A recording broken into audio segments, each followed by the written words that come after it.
Abra a sua Bíblia, vamos continuar lá no livro de Marcos, capítulo 14, agora versículo 53.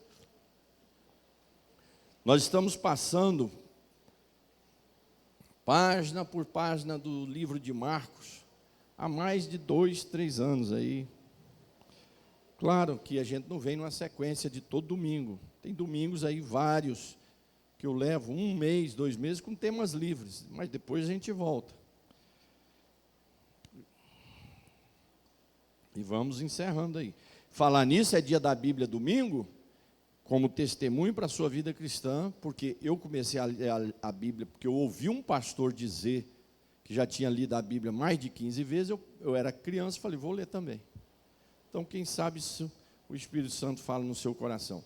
Eu terminei segunda-feira a 43ª leitura da Bíblia, e na terça-feira já comecei a 44ª leitura da Bíblia. E olha, cada vez mais que eu leio, parece que menos, assim, a gente vai sentindo menor ainda. Menor. Né? Então, a Bíblia é a palavra de Deus. Vamos lá? Do verso 53 ao 65. Eu quero ler na NAA, mas você vai acompanhando, por favor. Deixa eu até ler na nossa mesmo. Cadê aquela que estava aqui, Alcinei?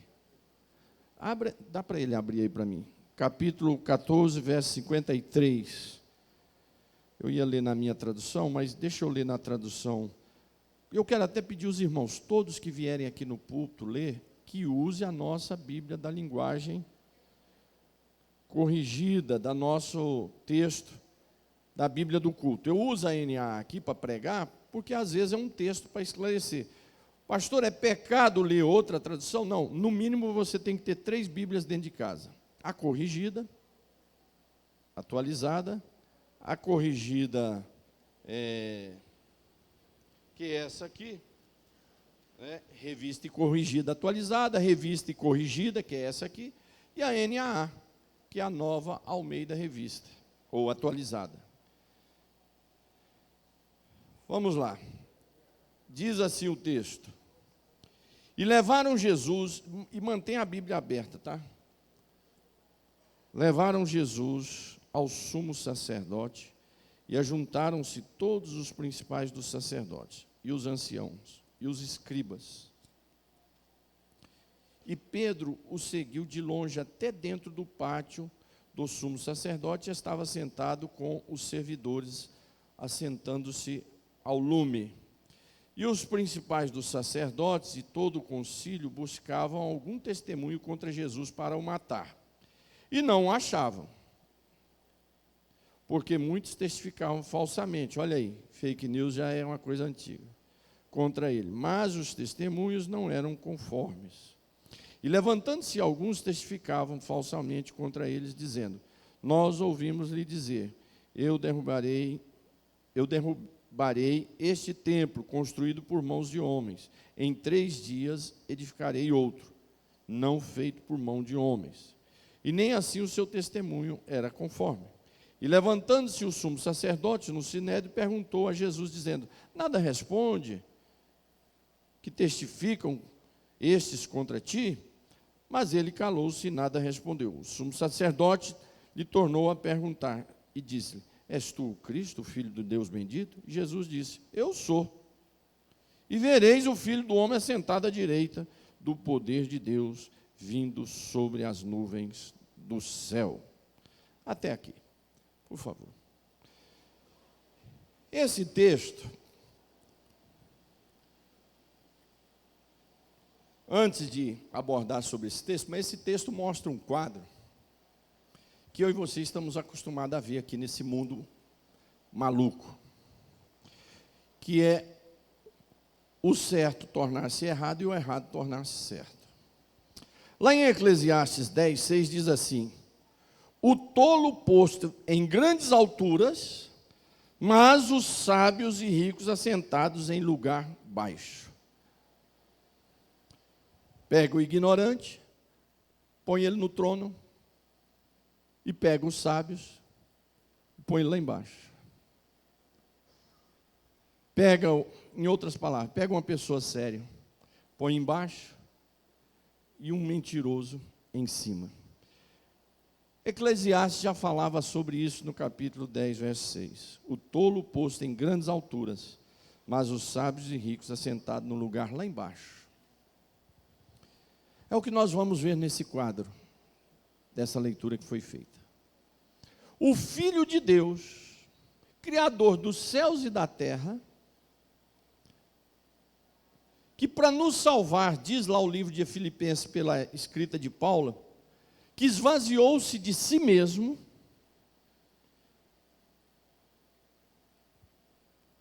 se desgarrou da sua glória. Essa palavra desgarrar aí, no seu original, para nós entendermos bem, é como um abutre com as unhas enfiadas na carne. Para você tirar aquilo da unha dele, Jesus desgarrou de tudo que prendia a ele, toda a glória, e veio nascer numa manjedoura, num vilarejo pobrezinho, morar num outro vilarejo mais pobre ainda, que é Nazaré, e depois para Cafarnaum, andar entre os pobres e simples, e morrer numa cruz. Mas esse Jesus é o Filho de Deus. Ele está lá embaixo sendo julgado, e homens ignorantes no trono, julgando o Filho de Deus. Então, esse texto nos traz esse quadro de Eclesiastes 10:6, e nos traz um quadro que a gente vê muito no mundo, porque o mundo é um mundo de injustiça. Então, muitas vezes nesse mundo, tem momentos de justiça? Tem. Mas muitas vezes nesse mundo, o que é certo é aplaudido e o errado é vaiado. É o que vai acontecer nesse quadro aqui. Nós vamos começar a meditar nele. Então, antes de nós entrarmos aqui no texto, nós temos que fazer a leitura desse quadro em que Jesus vai estar sendo colocado. Um quadro em que o certo é dito que é errado e o errado é dito que está certo. Um quadro em que o Filho de Deus, que possui toda a sabedoria, está lá embaixo sendo julgado, e um tolo ignorante no trono julgando o próprio Filho de Deus. Então, o que a gente aprende nesse texto? Já começando com essa introdução. Esse quadro de injustiça. Já aprendemos que esse mundo é um mundo de injustiça. Então, quando você vê injustiça nesse mundo, a gente vai lutar pela justiça. Mas a injustiça faz parte da natureza pecaminosa do homem. Faz parte. As injustiças que são cometidas nesse mundo são absurdas. A gente, às vezes, não pode nem ficar lendo muitos jornais. Eu pego, como é que eu leio o jornal? Eu dou uma olhada nas manchetes, assim, rapidinho. Pego 2, 3 principais jornais, dou uma olhada rápida. O jornal que eu sigo mesmo é a Gazeta do Povo, porque ali tem uns comentaristas bons centros, que eu colaboro com a mesma forma de pensar deles, mas também eu leio outros, para me ver como é que é a ideia dos outros. Mas eu só passo os olhos, vejo a manchete, aquilo que é interessante. Mas, irmão, se você for perder tempo ler notícias, você fica doente.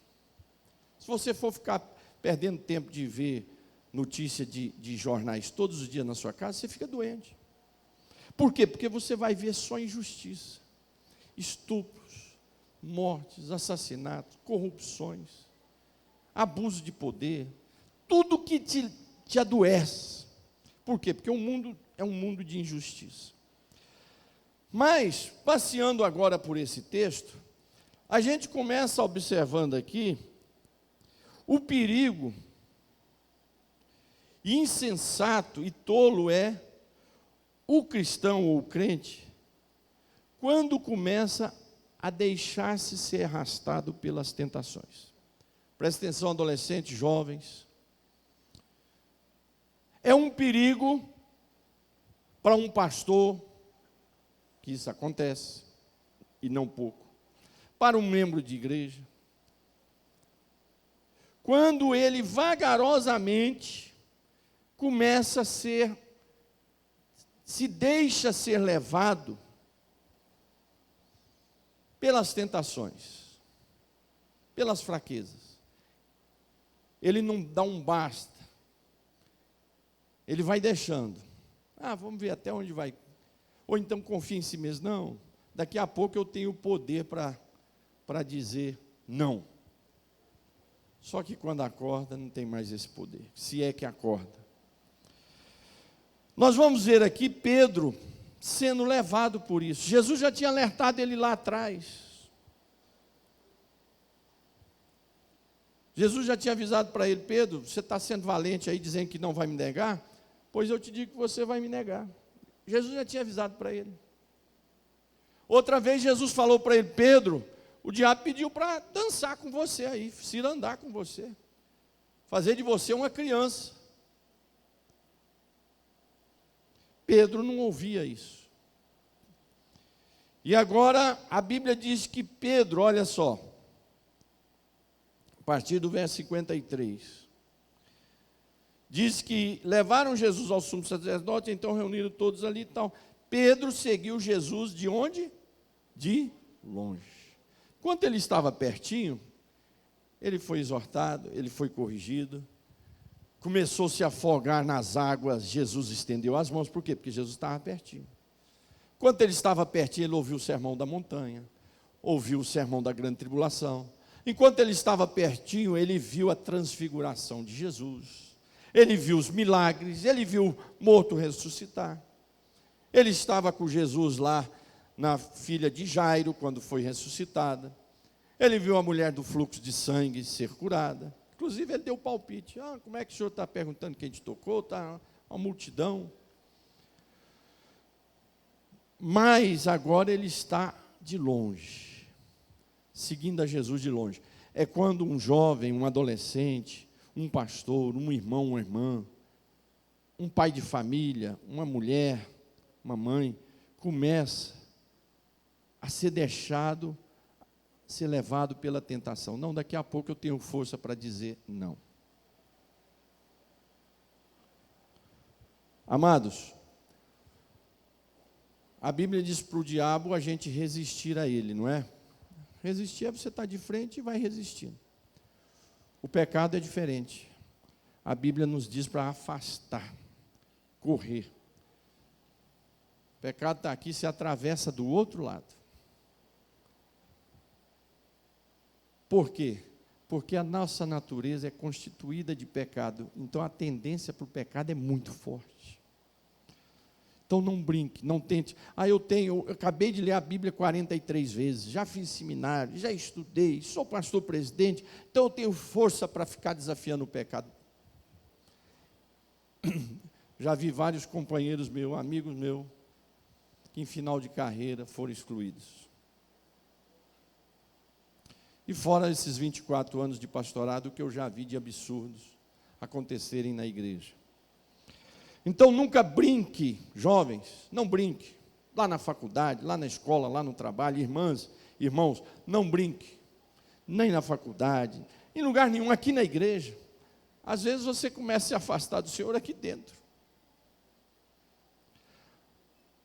É claro que o tema é outro ali, né? Está falando de salvação, mas a mulher perdeu a sua dracma onde? Dentro de casa. A gente pode perder a nossa fé, a nossa comunhão com Deus aqui dentro. Pedro foi deixando ser levado pela tentação, ficou distante, não ouviu os conselhos de Jesus. Daqui a pouco ele se senta na sua falta de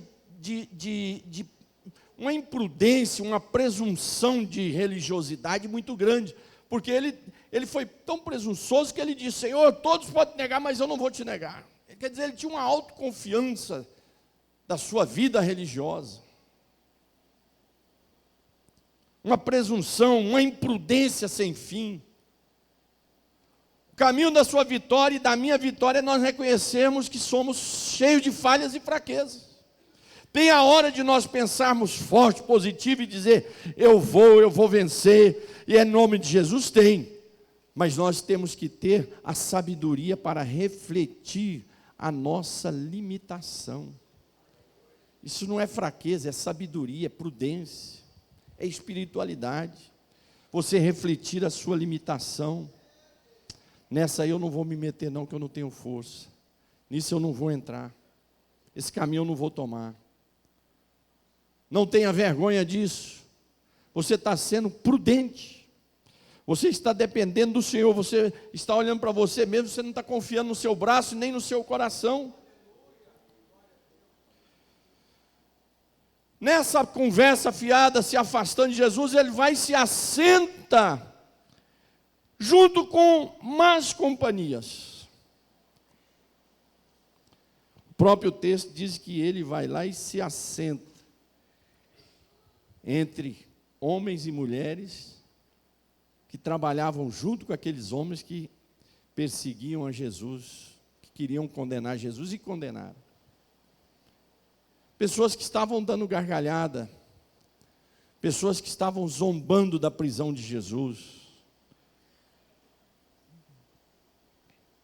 pessoas que nunca aceitaram os ensinos de Jesus, nunca creram nos milagres de Jesus.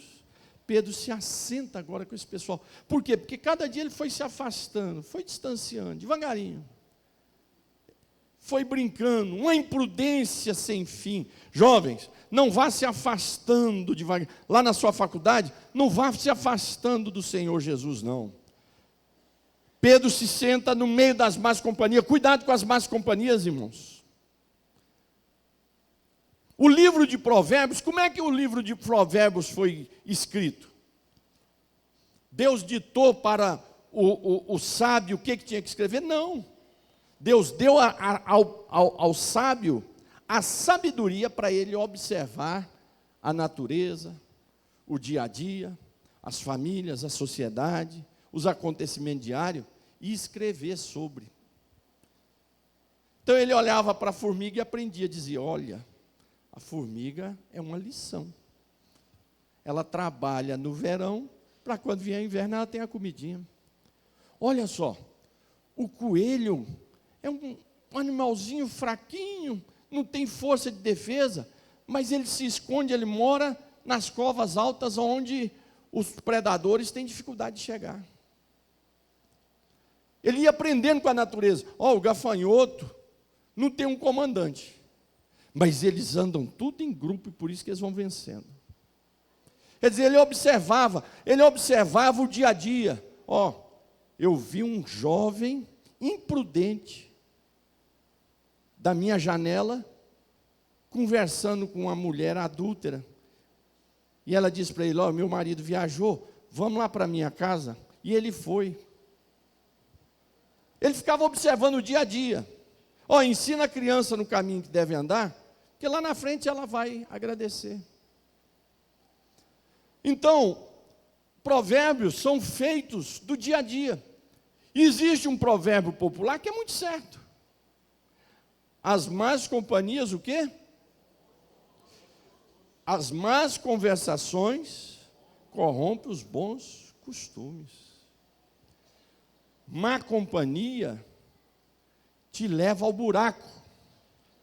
Más companhia você pode arranjar lá no emprego, vizinhos, parentes, na faculdade, na escola, que é o caso aqui dos adolescentes, e aqui dentro da igreja. Aqui dentro tem mais companhia. Fofoqueiro, rebelde, murmurador. Tem aqui dentro. Sempre vai ter. O joio sempre vai estar aí. Então você tem que escolher aonde você senta. Pedro foi se afastando, foi confiando em si mesmo, na sua religiosidade, e foi se distanciando. Daqui a pouco ele já estava longe de Jesus, e agora já sentando, em vez de sentar para ouvir Jesus, ele já estava sentando com as más companhias.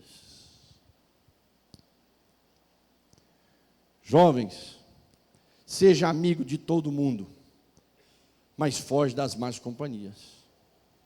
Adolescente, seja amigo de todos lá na sua escola, brinca com todos, mas foge das más companhias. Irmãos, lá na sua empresa, se dê bem com todo mundo, mas foge das más companhias. Aqui dentro da igreja, onde você vê um fofoqueiro, um murmurador, sai de perto, porque as más companhias vai trazer más conversações, e as más conversações vão acabar com seus bons costumes, e daqui a pouco você está num buraco sem fim, e não tem mais volta, você está todo manchado. E eles já são manchados, ninguém vai perceber, o povo vai ver a mancha em você, porque você não era manchado. Os que são manchados ninguém nem vê, porque já são manchados. E nessa imprudência de Pedro, que tinha sido avisado, se afastou agora de Jesus, senta com má companhia, qual é o resultado disso? Negou a Jesus. 2 e 2 é 4, 1 e 1 é 2, 5 e 5 é 10. Não houve conselho, se afasta de Jesus, senta com más companhia, qual é o final? Queda. Negou a Jesus. O galo cantou, negou a Jesus. Então a primeira lição que a gente tira aqui, não se afaste de Jesus, não se afaste da comunhão com Jesus Cristo, se apegue à oração, clame ao Senhor, né? A palavra, o próprio Jesus nos ensina no capítulo 6, verso 3 de Mateus, ele nos ensina a orar dizendo, não nos deixe cair em tentação. A gente, além de fugir, tem que orar.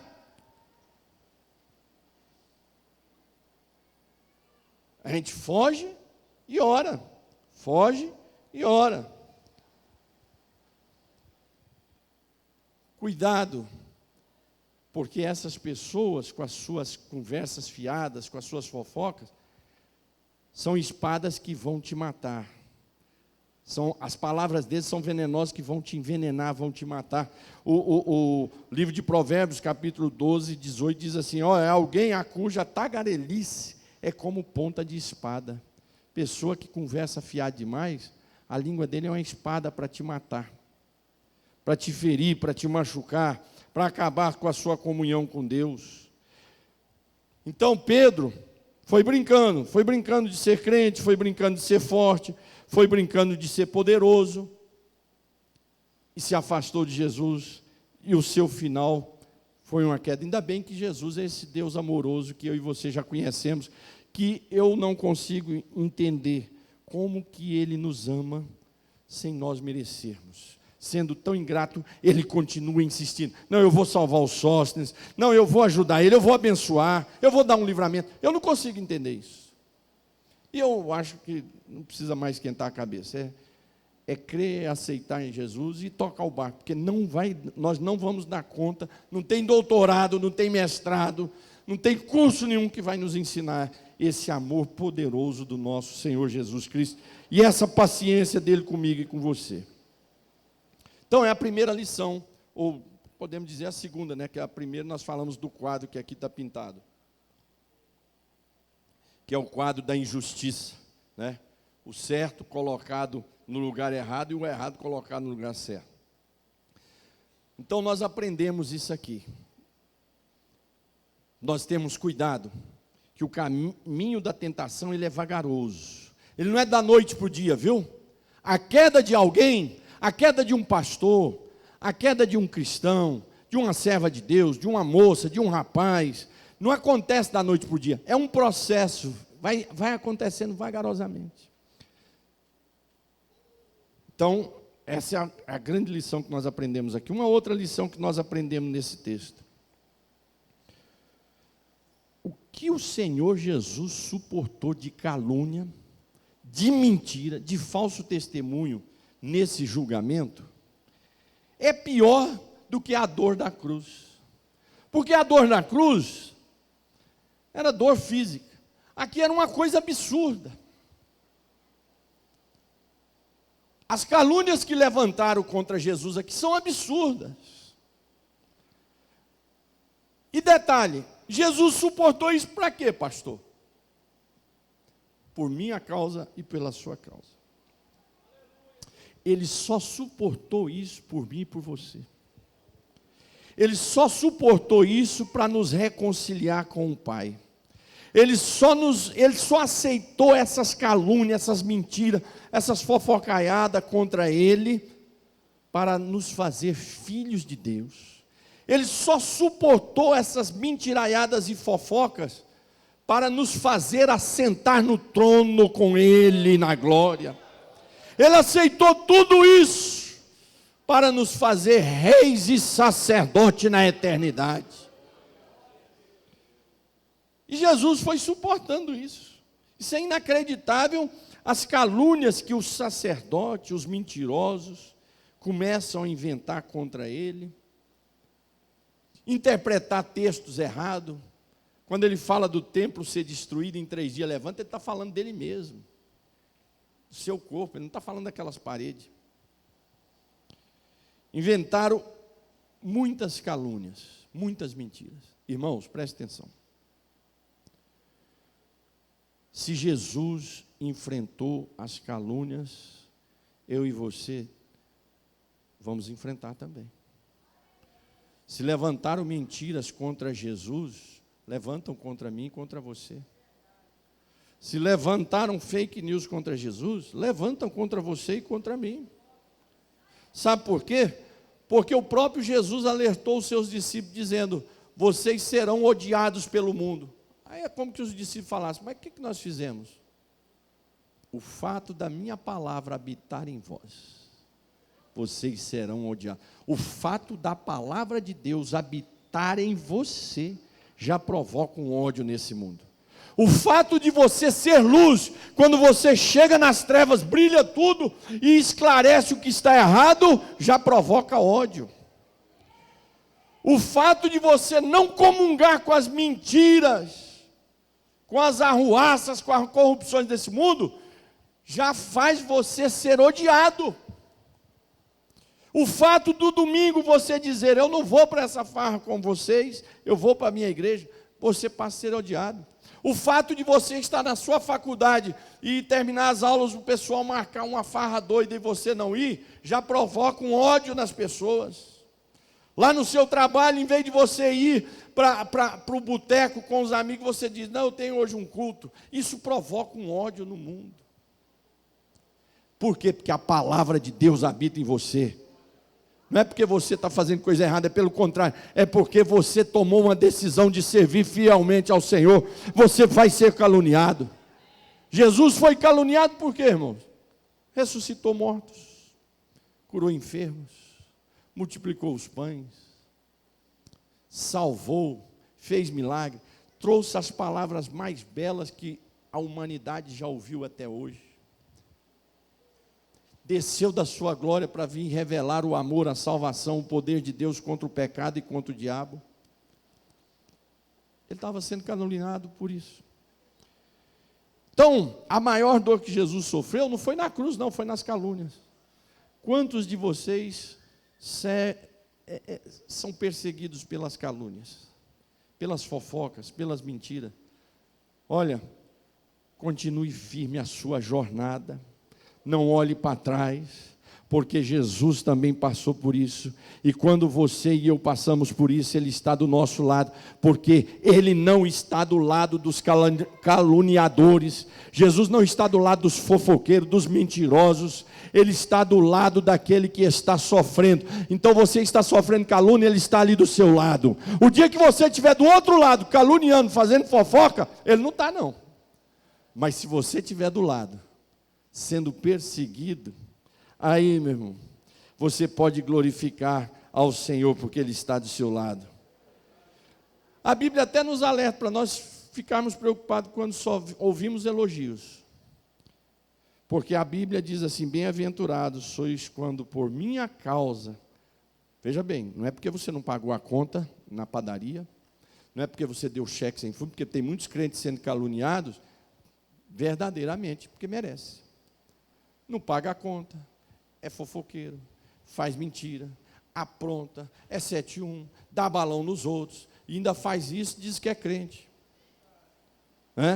E aí, Jesus diz: bem-aventurado quando vos injuriares e vos perseguirem, mentindo disser todo mal contra vocês por minha causa.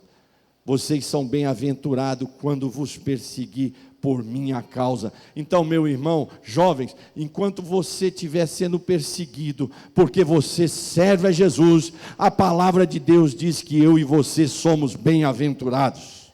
Bem-aventurados quer dizer que vai receber muitas bênçãos. É isso que quer dizer bem-aventurado. É aquele que tem porções de bênçãos redobrada. Bem-aventurado quer dizer isso, porções de bênção redobradas sobre você. Então, Jesus foi caluniado. Na história da igreja, Paulo foi caluniado, Pedro foi caluniado, os apóstolos foram caluniados, os cristãos, lá no início de Roma, mortos no Coliseu, eram caluniados como pessoas que comiam seres humanos.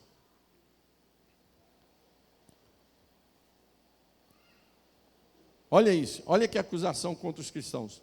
Mas como diz o hino, cada gota daquele que caía na areia, multiplicava-se o número de servos de Deus. Por quê? Porque bem-aventurado quando vos perseguirem por amor ao nome de Jesus Cristo. Meu irmão, é essa lição que nós aprendemos. O cuidado de nós não se afastarmos do Senhor, e ir brincando com as tentações, e entender que Jesus estava sendo caluniado, por mim e por você. E entendermos que quando eu e você somos caluniados porque servindo o Senhor, dá glória a Deus, continue a sua jornada, continue porque está tudo certinho. Quando você vê calúnia atrás de você, porque você está fazendo as coisas certas, levante a sua mão e glorifique a Deus, renove a sua fé, porque você está no caminho certo.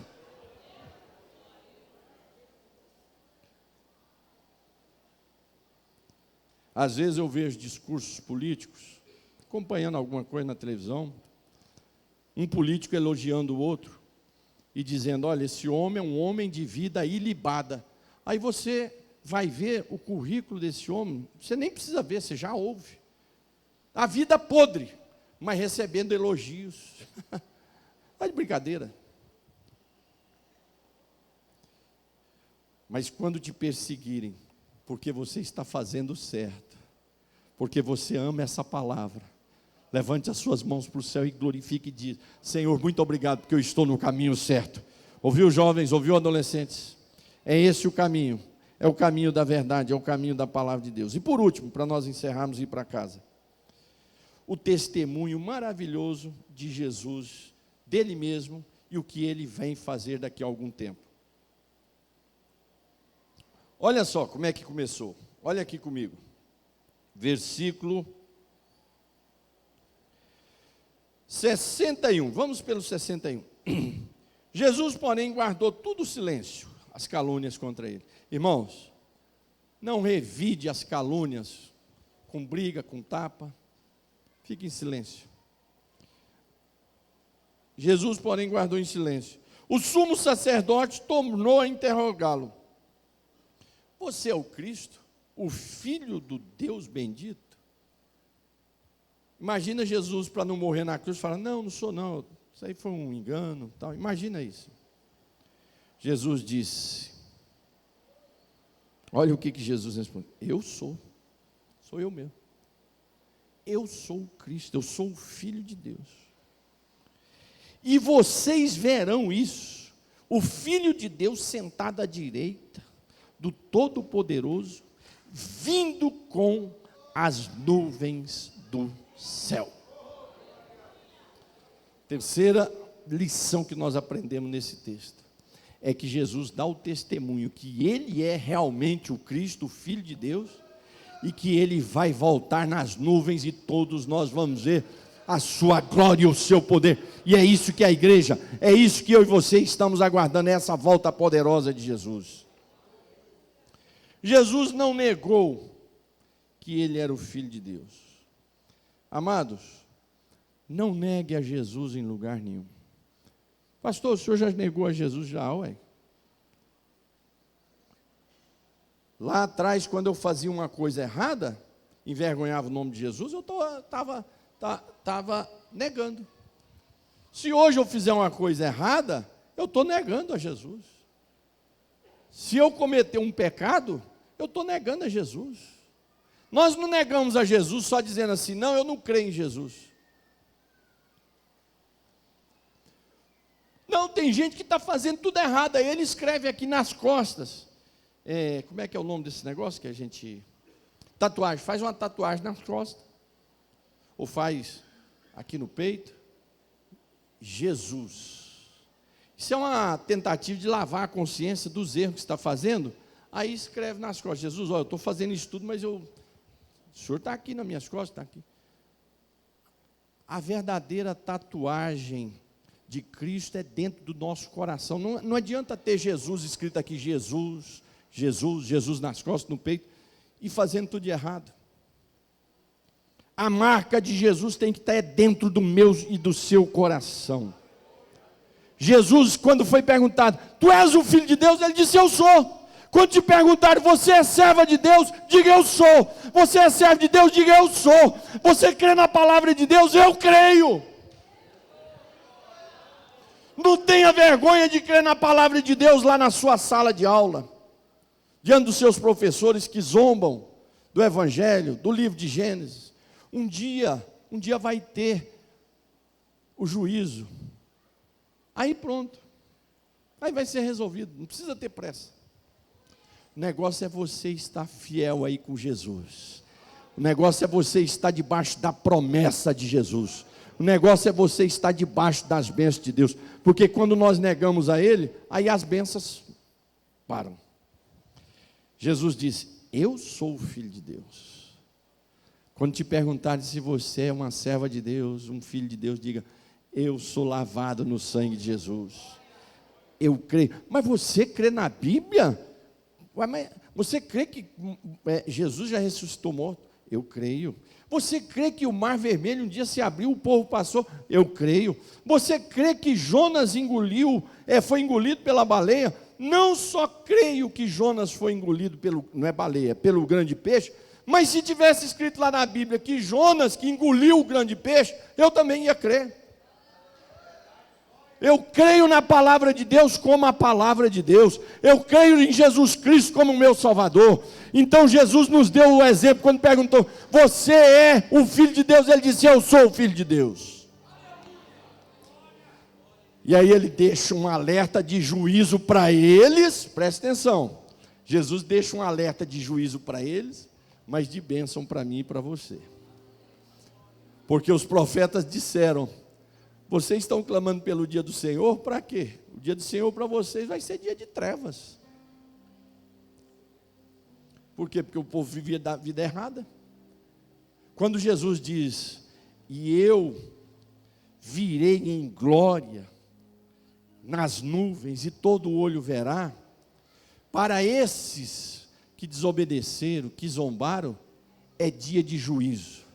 Mas para você que ficou fiel aos pés do Senhor, para você que suportou as calúnias, para você que vagarosamente foi vencendo as tentações, para você que não negou o nome de Jesus, vai ser dia de glória, vai ser dia de recompensa, vai ser dia de consolo, vai ser dia de lágrimas serem enxutas. Se é juízo para aqueles que zombaram, a volta de Jesus para o mundo é juízo, mas para o povo de Deus é alegria, é vitória, é consolo, é esperança, é bênção do céu. E Jesus, antes de morrer, avisou novamente. Ele já tinha falado nos seus sermões, mas no seu julgamento ele deixou bem claro, eu sou o Filho de Deus, e vocês me verão naquele dia eu vindo em glória nas nuvens. Por que eles vão ver? Eles vão estar vivos? Não, é porque eles vão ressuscitar para ver. Porque existirá a ressurreição para a salvação, mas vai existir a ressurreição para a condenação. Ressuscita aí. Para quê? Porque vocês vão ser condenados agora.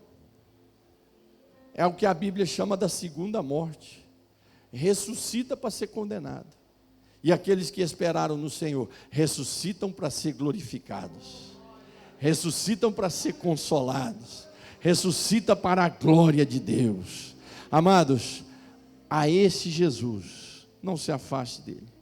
Eu e você, vamos nos apegar com o Senhor, vamos ficar firme com Jesus, vamos, se você estiver sentindo, de vez em quando eu caio aos pés do Senhor, Senhor, não me deixe envolver com a tua obra de forma tal que eu fico distante do Senhor. Daqui a pouco eu estou envolvido tanto com a obra de Deus, e não estou envolvido com o dono da obra. Não. Em primeiro lugar é o Senhor. Em primeiro lugar é o Senhor. Se estiver acabando essa chama, Espírito Santo, seja sincero e verdadeiro. Olha, eu preciso amar mais o meu Jesus. Acende aqui minha chama aqui que está acabando. Eu faço isso. Senhor, olha, eu estou sentindo falta, eu não estou sentindo aquele amor. Eu estou precisando aqui. Aí o Espírito Santo vem e renova. Deus usa um hino, Deus usa uma pregação, Deus usa um profeta, ou Ele mesmo visita você ali naquela hora, e acende a chama no seu coração.